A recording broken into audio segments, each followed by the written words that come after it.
یکی بر دیدن روی پدر زار، یکی دائم پدر را می کند خوار. من از این کار قسمت در عجیبم، خدایا این چه سیر است و چه اسرار. پدرها را خداوندا نگه دار، مکن محتاج فرزندی خطاکار. برای من پدر شخصی عزیز است، نمی خواهم پدر باشد علمدار. زمینی زیر پای ما بلرزد، اگر اشکی پدر از غم بریزد. خداوندا طلب دارم من از تو، گه اشکی پدر جانم نریزان. برای ما پدرها باشد غنیمت، حقیقت این حقیقت این حقیقت. به وقت زندگی قدرش بدانیم، پس از مرگ است چی سود از درد و حسرت. روزتون بخیر و بشادی دوستانی عزیز. امیدوارم که همتون صحت سلامت هستین. ما هم شکرانه خدا سازیم خوبیم. در اینجا باشه چه خالی که دیده استید محصولات ها برای تیار کردن تورت میدویک، فقط که ارده نگرفتم. چیکار میکنیم؟ در اول ما بسیار نشان دادگیم، اینا با نشان نیتم بود. یا خواهره که ما گفتن که چی گلک ریزونک بکنید، چی گلک ریزونک انشالله که همین روز کدنیم در دلم هسته، انشالله که میکنم همین روز. حاضر همی تورت نشان میتم و چی گلک هم میکنم ایره تسیز بکنم. این تورت برای زکسه، برای زادروزه. زادروز مبارک دادر جانی عزیز. بچه جانم بگیم میشه مایدکه بچه که 6 ساله. تبریک نیچه میتونه تبریک نیچه. اینم خیلی خیلی چیکار میکنیم در اول ما یکم اینمی را میاندازم کم ترک با شکر لد میزنم تا اینکه همی شکرش آب شود. بعدن اینمی مسکره میاندازم 200 گرمه. بعد اینمی اصل بهترین بوده 2 قاشق کلان میاندازم. چقدر که در اینجا قاشق دیده است 2 قاشق کلان میاندازم. بعد چی میکنم؟ آب میکنم و با 1 قاشق سودا میاندازم. دوستان عزیز چقدر که اینجا دیده است اصل قطعی انداختم آب میکنم، اصل قطعی مسکه. بعد کم ترک سودا میاندازم. میره نشون دادگیم کدامی که دیدگی نیست در اومده پیشتر ویدیو منو تا پیشتر تماشا کنید، همش نشون دادگیم. بعد در قبطاش باشه من سمیتان نمیشکم در میدویک دیگه نمود استفاده نبردم، فقط سمیتان استفاده بردم. به نهایت به مزه. یگان نمود گل نمیندازم، فقط کروشکتی گل میاندازم. تمام خیلی آب شده آب میکنم، همش تیار میکنم با نشان میتونم دوستانی عزیز. اینم خیلی دوستانی عزیز اینم خیلی ما سیاه میشود، خیلی سیاه میشود لیکن تلخ نمیشود. از تیار میکنم شروع کردم.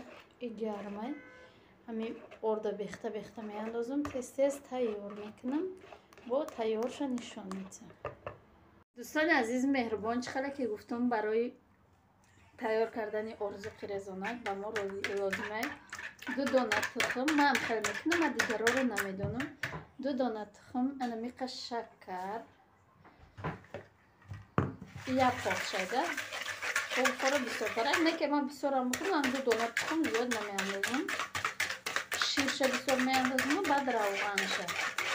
اینم خیلی کم ترک میزنیم با تخم یک جایه میکنیم. بعدن شیر میریزیم، بعدن روغن میاندازیم، همش نغز که یک جایه میکنیم تا شکر آب شدنه.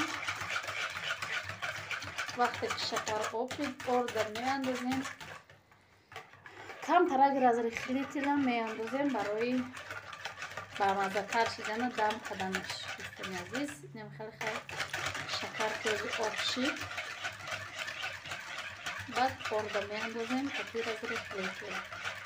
رحمت دوستان عزیز برای سخنهای به نهایت خوبه که مینویسید نوگت شعر میخوانی آوازت خسته نباشه. از هر میاندارم یگان شعرهای چی باشه مرحمت نویسید، من میخوانم در سرسوی ویدیو. اینم خیلی دوستان عزیز ازی خمیرش هم تیار کردم. بعد نشون میتونم از شکرش خوشراب نشه قیدیگان وارد میزنم. хушруки об шид, хамирша тайёр мекунем.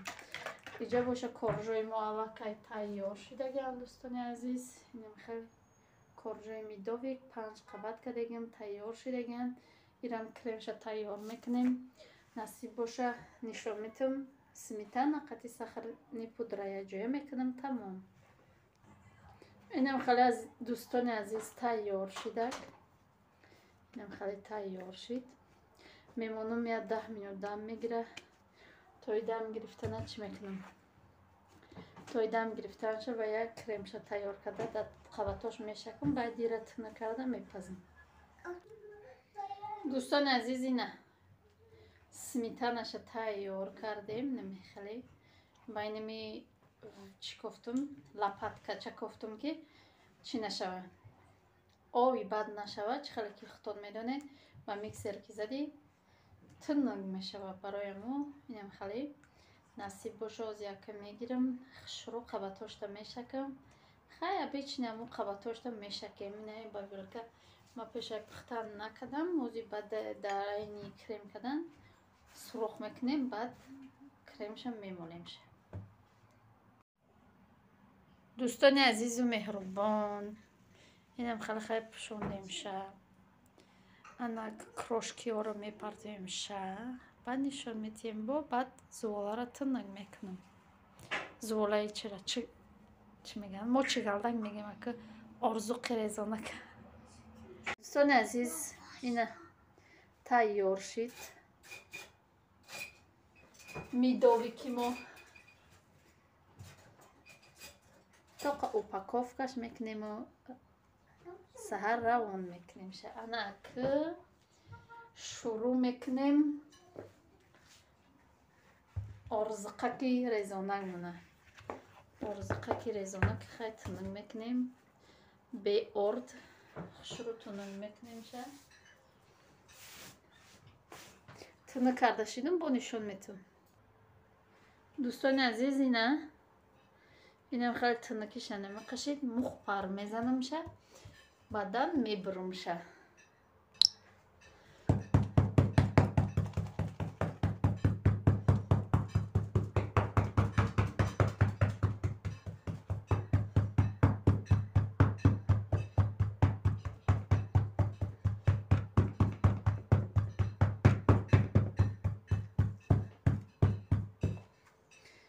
хеле ки мухпар ки задам, анака хушрӯъ кардам, мебурумша.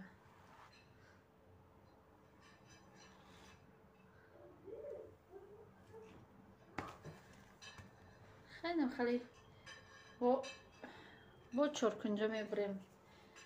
Шакли чоркунҷа, шакли ром. боқимондаша инаи даи мемонема. Хеле бо мебурем дӯстони азиз. ма болои чида сахт набуридам ки яке мебурад дастархоне зебомона.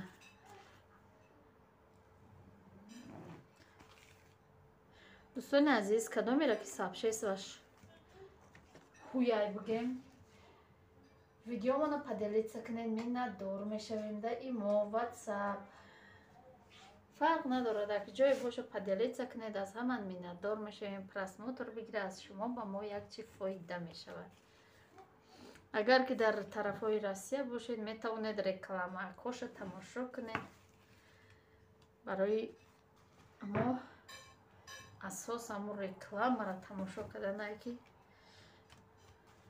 фоидаи мо ай рекламашай бугем, ай просмотру рекламаш. яма заҳматҳои мо барои шумо ҳам бетараф набошед.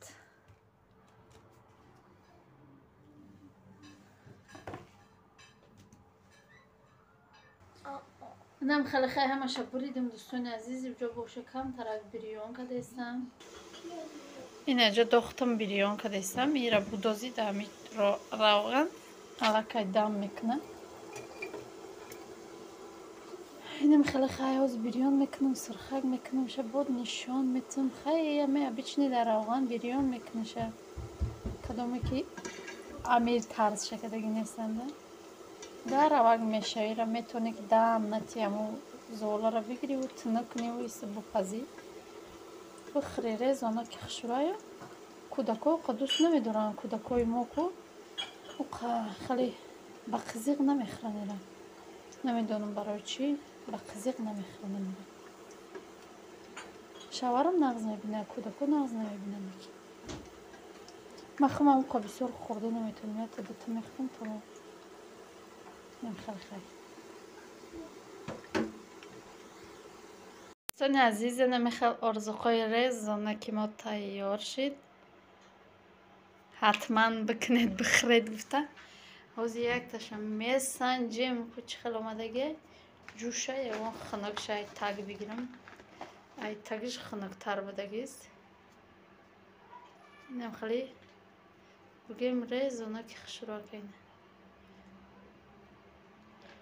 بالاش خروستیاش ولی رزونه که درنش ملایمه که خلاص هم خیلی دوستان عزیز مهربان در همینجا باشه. ویدیو را به پایان میرسانم تا ویدیو آینده در پناه خدا باشد. خدا نگهدار هر یکی ما و شما باشد. خیر دوستان عزیز.